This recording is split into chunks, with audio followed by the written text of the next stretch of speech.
This is the Aftermarket Radio Network.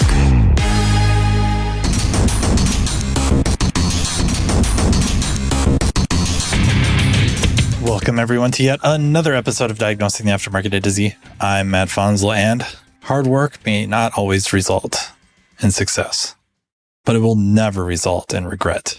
That and more after a word from our sponsors, NAPA Autotech Training and Pico Technology.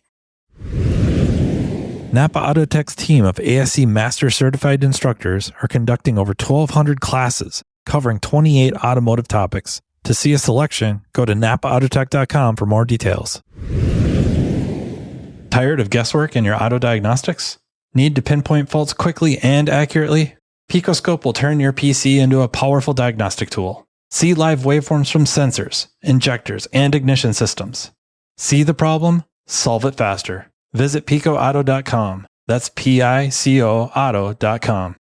A common conversation I've been having lately with multiple people, not just in our profession, but also just friends, people online, friends online, quote unquote friends, I guess, when you get to brass tacks on social media, you have a lot of quote unquote friends that are somewhere on that spectrum, but not necessarily close friends, but a lot of interesting conversations surrounding the term or definition, the definition of success. And it's something, I guess, if you've been listening to this podcast or really anything not anything, but a lot of the interviews or participation in other podcasts or venues I've been in, that I struggle to define success. In talking to a couple of friends, really namely, I was talking to Pedro Delatorre for a while about it. And I got to be careful how I word this, because I'm going to sound like, if not really, really walk the line of, and probably even crossing it. A pet peeve of mine is taking certain physics type of ideas or concepts and trying to apply them to life, like life lessons, right? So I'll probably talk about it a little bit here. I don't want to go too deep, but relativity, Einstein's relativity, either special or general. You may hear people say everything's relative, and they apply it to just everything in life. And that's not true. It's not something Einstein would have ever said. And quantum mechanics, there's something called the observer effect that gets really, really, really abused. And people that use it in the way they intend about the universe not existing without an observer, an outside observer, demonstrates more their misunderstanding of what the concept is rather than what the concept really is. But I'm going to relate success to time. And I don't mean time is we need X amount of time to achieve success or anything like that. I'm going to relate it to more of the physics, if you will, definition of time. And I would really like to just start rattling off stuff, or really special relativity and, inertial reference frames. But that really defeats the purpose of it all, because I'm not trying to just relate them like they are related. The ideas behind them, and I suppose I could just talk about success all by itself and not even bring up time. It's an interesting concept, and it's interesting to think about to me that we start talking, and when I say we, I guess when Pedro and I were really talking about success and all that, what it means to him, what it means to me, what others have said, I kept coming back to the concept of time in my head. And then I rattled it off to Pedro, and he liked it. So if you think this sucks, it's his fault. I'm just kidding. It's my fault. Just a bit of a history lesson. Again, I don't want to go too off the rails with this, but we'll just say before 1900. That's close. Somebody might say 1905. That wouldn't be necessarily terribly wrong, but I think a lot of people are under the notion that time didn't work the way we thought it did. And the way we thought it worked, and we being, I guess I'm throwing all of us together into the scientific community, but the idea of time was that at some point, somewhere, the universe had a universal time clock, something that everybody could reference. And it was the beat to which the universe operated. And Einstein and a few others, but really in his paper with special relativity, he kind of changed that perspective. And it wasn't right away. Don't get me wrong. There's like a whole story about that. Okay. But the reality is that ends up, there is not a universal time. There's only personal time. And that gets very interesting because now the way time works, and if we really want to sound like we know what we're talking about, we wouldn't really refer to it as time, right? We'd be talking space time because they're linked. They're kind of two different sides of the same coin, if you will. As an example, just a quick example, there's a couple you're probably even familiar. One is there was an experiment where they took two very accurate time clocks and put them on airliners. And one airliner flew to the west around the world or the planet, and the other one flew to the east.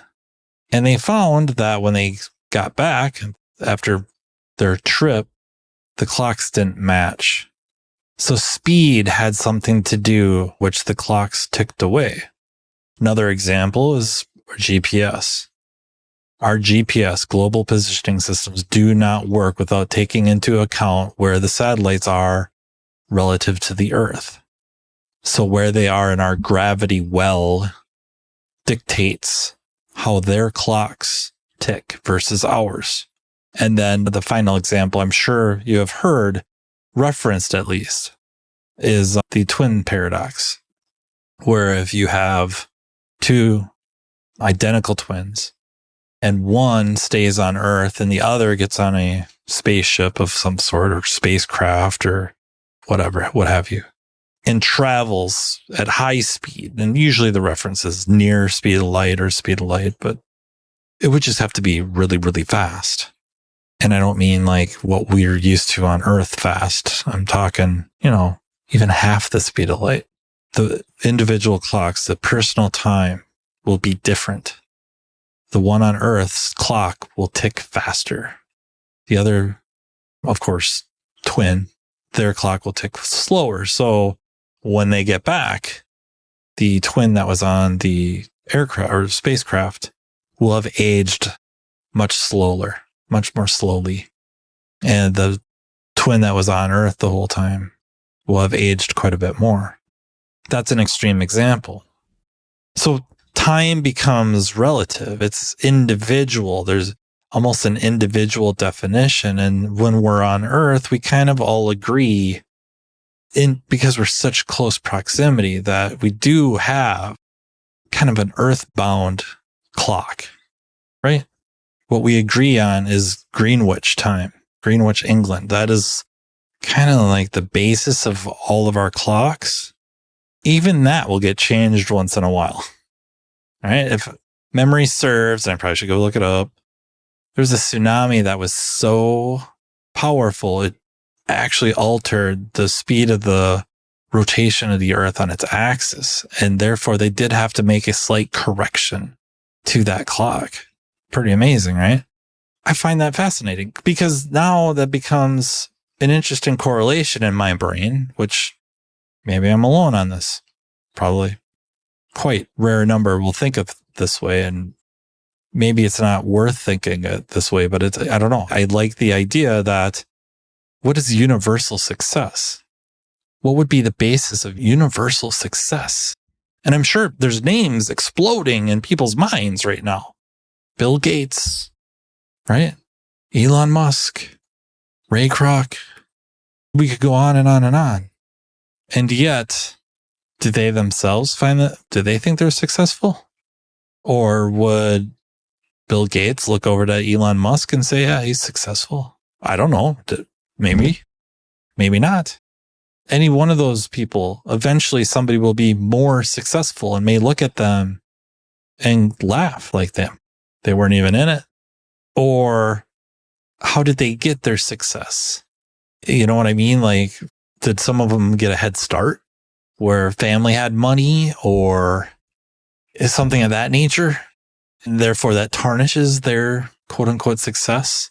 And then, I don't know, pick a sport. I hope to have Zach on in the next few episodes, one of the next few episodes about golfing. He's an avid golfer and it sounds like he's getting quite good, especially like statistically versus many other golfers. So there again, right? What does success mean, right? Is par success? Is 1 under par success? You know what I mean? Like, if you're doing 18 holes, playing 18 holes and par is 72 strokes and you do an 80, for many of us, that would be categorically successful. And yet others, epic fail. And take that to the shop. What is a successful shop? How many thousands of dollars a month or year or millions, or what's the ratio of profit versus, I guess we could just say what's left over after all the bills are paid. Is it like 1 cent over everything? I mean, you're in the black. Is that successful? Everybody got paid, including the owner. Like, everybody got paid. Everybody got taken care of. So was just being in the black at the end of the year after everything's paid. Everybody's happy. Just assume perfect world. Everybody's happy. They've got their benefits and fringe benefits and all of it. Bonuses all covered. And at the end of the year, they're in the black. They got 1 cent left. Is that successful? Does it have to be more? Like there has to be X amount of dollars left over? Is that a percentage of the income, the net, or the gross? Probably more so. So we get into these weird definitions of success. And if I could I don't want to just run out of stuff to talk about with Zach, but if we kind of go back to the golf reference, if you just started playing and you actually, triple bogeyed a par 4, which means you took 7 strokes on something that quote unquote supposed to take 4. Yet all the other times you're double digits. That could be wildly successful. And for many others, if you've been playing for a while or you're used to parring or bogeying, then that's an epic fail. And you see that just with, the shop, that some people would define success as a happy customer. We took care of the customer. They're happy. That's a success. Others, yes, we want that. But did we get it done when we said we would get it done? Did we get it done with the price we quoted? Was the production on that or the efficiency at near or above 100%? And was the productivity of the mechanical or technical specialists working on it? Did they break over 100% production? Because if they didn't, then that's not success. That's, tolerable. We got the car done. Didn't make what we could have. Customer's happy, so they'll probably be back. It's not a big win. We eked out a little bit of a win. And I guess I bring that up because I think you got to be honest with yourself and therefore carve out a little bit of pride for you as an individual of what is success. And starting out by other definitions, it may not qualify, but it's very important that you feel proud of your success, whatever that may be. Maybe it is just getting the job done right. If you're just starting out, yeah, it was only supposed to take so long and you took 3 times that, but it got done. It is right. It didn't come back. Maybe that's a win. Maybe that's something to write down in your journal, which I think, or I feel, should be more common. Journaling. Having a laptop nearby, a tablet, your phone, something. Document. For yourself. And say, you know what? That's the first car I did beginning to end all by myself. Yes, it was supposed to take blah, blah, blah time. And I took blah, blah, blah time. And this is why I think it took blah, blah, blah time instead of blah, blah, blah time. But it's done right. I didn't need any help. I'm going to chalk this up as a big win, but I have work to do, but I'm leaving work with a smile and being able to maintain that a little bit, even if you get shunned, because that's what we do, right? We forgot what it was like when we started. And therefore, conveniently, we never took twice the book time. We never took 3 times the book time. Are you kidding me? What was the context of all that? Like, you grew up in the shop. They didn't, it's like, come on. And then charting improvement. That is yet another success. Improving every time, constant improvement. NAPA Autotech training sessions are being conducted day and night in a town near you.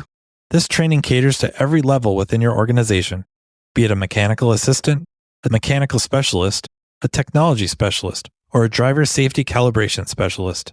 Imagine a one-stop shop training partner in NAPA Autotech that will lead your team to a path to greatness. Autotech's entry-level Build-A-Tech classes convert the untapped potential of your new hires into money-making mechanical specialists. Autotech's higher-level tech update classes introduce specialists to the world of ever-changing technologies, which prevents your shop from getting technologically stagnant. Remember, if you're not moving forward, you're falling behind. And, turning to the front of the store, the Autotech Service Advisor class is an awesome way to hone your client advocate skill set, ultimately benefiting the customer through an improved vehicle repair experience. But it doesn't stop there. Imagine an electric vehicle class that takes your specialist well past the mundane, yet necessary safety topics. Well, it's here. Autotech's EV Ready training is a week-long curriculum that takes participants through a hands-on experience involving hybrids and electric vehicles. The session kicks off with the use of PPE and proper tooling while touching on required OSHA regulations. Then, the students dive into the lab vehicles to gain knowledge of the common high-voltage components on EV and hybrid vehicles and their function. Attendees will be taken on a path exposing them to different electric vehicle manufacturers to compare component form and location. Additionally, information about Level 1 and Level 2 charging systems will be included, along with a quick look at DC to DC charging. The operation and maintenance of subsystems are explored, including the different modes of Tesla operations, and so much more. So what are you waiting for? Commit to taking your business to the next level with NAPA Autotech training. Is your shop ready for the electric vehicle revolution? Don't get left behind. The Pico EV Kit is your all-in-one solution. Diagnose any electric or hybrid vehicle, from high-voltage batteries to complex communication systems. With guided tests and pinpoint accuracy, you'll tackle more jobs and boost your bottom line. This isn't just a tool, it's your future. Be the expert in EV repair. Visit picoauto.com to future-proof your shop today. That's PICOauto.com. So I think where I went with the physics of it, individual time, personal time, there's also personal success. Yeah, we have to consider the shop's idea or leadership's idea of success too. And leadership, I think, needs to do a much better job of charting out a little bit. I'm not saying it's got to be just all freaking diagrammed, but you can have a little bit of a chat with somebody about where you want them to be and when. Meaning, the first example of somebody taking, 3 times the book time to do whatever job, and being very honest with them and ourselves, or yourself. Why did it take that long? Was it really all them? Was it an experience? Were they set up to succeed and meet the time or get whatever close to the time? Everybody's shop's kind of different. Again, so individual time, personal success. And then what's the definition of that? So now the shop has its own idea of success. Some people or some shops, it's, if they're not 120% productive, they can't work here. And others are ecstatic with 70. I'm sure if we take a really good look at both shops, they're set up differently. And I don't mean one's just, a well-oiled machine and the other one's not. That could be, of course. But honestly, it could be just the nature of the work. There's a lot of stuff that goes on with that. So ultimately, what is the shop or management's decision as to what is successful, and then is it built to perpetuate that. But getting back to finish that thought is you have somebody that took, for an example, 3 times what the book time was. And we'll just say, for the sake of discussion, that it was an inexperience, that you can share in their joy or happiness over success. Like, actually validate that, yeah, that's great. You did that without any help. It was done right. That's great. And then maybe get a senior tech in there. Let's discuss the process here. Where could we have saved time? And, I don't know that I have to rattle off examples. Some of the young techs I see, mechanical specialists I see, really, they'll have their laptop or their tablet up on their toolbox, and they'll be working on the vehicle, and they're going back and forth to read step 2, step 3, step 4. Just annihilates time. Can you bring the laptop with you? Can you print it out? It's a tablet, Could you just bring the tablet with you? Can you read a couple of steps and not have to go back and forth after each one? Little stuff like that. And of course, time itself, experience is going to greatly aid in that as well. If only just comfort and confidence, right? A lot of times you take time because you don't want to make a mistake. You don't want to miss a step and thus kill, over the course of the job, kill a lot of time. And did they check and recheck bolt tightness, which makes sense, kills time. But can we plot out a little bit of, and maybe not even to them right away, maybe in the back of our heads is like, okay, that's a big win. Good job. And now in the back of our head, it's like, okay, I'd like to see the time start dropping and improvements made. And what kind of an improvement would be expected? And again, not like it's into what's the nature of the job, and can we all agree at least, fuzzily, I think that's a word, fuzzily, the difficulty of the job, the difficulty of the service, and are they on their way to success? And are they put in a position to succeed? And are they aware of that? Are they aware of the shop's definition or management's definition of success? Because it's different. It's different from shop to shop. It's different from individual to individual. And I guess maybe starting to wind this thing down, there's got to be some communication on what everyone's definition of it is, and then the path to it, while also having a little bit of the ability to take some pride or be proud of yourself with successes. Don't shortchange yourself. You got it done. That car that was just murdering, whatever the problem was, some battery parasitic drain was absolutely slaying you. And you end up spending a lot of personal time, a lot of weekends, popping in, staying late, coming in early.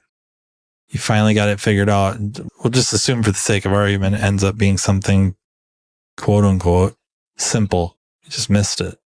That you don't go overboard with berating yourself. Like, take some solace in the success. And then, of course, with everything, there's something to be learned. And that, again, I think makes success a kind of a relative statement, because I think we all kind of buy into there's very little to learn from a win or a complete victory, doing something perfect. There's not a lot to take away from that. The failures, the hiccups, the missteps, that's where the learning comes in. Don't shortchange yourself. Give yourself credit where credit's due. And then when it's time to be critical of yourself, maybe give yourself a little bit of slack. And I think the rest of us too, with colleagues and coworkers, and especially those in management positions, to also just kind of regulate what our criticisms are and what are they founded on, and are they reasonable? And don't get me wrong, there's plenty of things to be very critical of, and rightfully so. And it's very reasonable. It's just, I don't know about you, but I seem to notice, and I'm sure it's always been this way, a lot of the entry levels who did not have the backgrounds a lot of us had coming into this, years in a shop, on a farm, in some environment that required mechanical aptitude or critical thinking when it comes to system function and whatever complex, I'll dare I say complex systems. You can't compare it. They don't have that. They're getting it right now. Can we validate their successes? Even as meager as we may find them to be, they're their successes, and those will be the building blocks to getting them where they need to be. And whatever that may be. Is that where, quote unquote, we're at? Those of us or those of you that have had maybe the luxury, at least the advantage of growing up around it. I guess letting them fail and letting them suffer the natural consequences of it. So, yeah, the next time you're watching the clock tick by, think about success and how it's relative.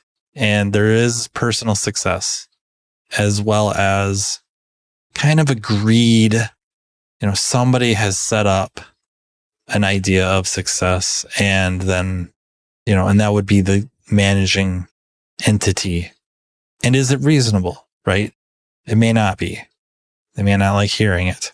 Or I guess like what we see a fair bit of is businesses flipping through employees to try to find somebody able to succeed in spite of the systems or lack of systems in place. Being that we have really such a really low number of entry level, just hit the ground running type of techs, or it's hard to pull mechanical and technical specialists from other shops or, from schools, right? The pool is kind of depleted. We do have to focus on the systems then. It now does become more important that is the system such that a larger percentage can succeed in it, rather than can we wait for this type of tech, this type of mechanic, this type of specialist to be able to do this, that, and the other and succeed in spite of our poor systems.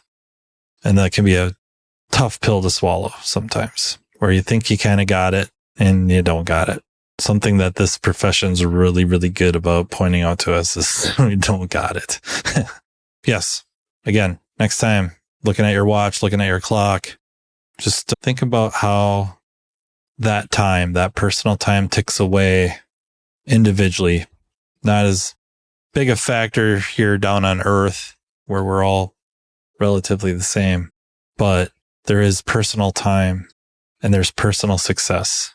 Success, the definition of which is up to the individual, however that may be. At work success, life success, business success, and there's really nothing wrong with that. There's no preferred perspective. And that would be something straight out of relativity, special relativity. So with that, I will leave you. Thank you so very much for listening. Thank you to the Aftermarket Radio Network for making this all possible. Thank you so much to our sponsors, NAPA Autotech Training and Pico Technology. And until next time. You've been listening to Matt Fanslow, diagnosing the aftermarket A to Z on the Aftermarket Radio Network. Follow Matt on your favorite listening app. He's very interested in what you have to say. Let him know what you'd like him to cover and come on the show. Matt is all for advancing the aftermarket. Find Matt Fanslow on social media and connect or on aftermarketradionetwork.com.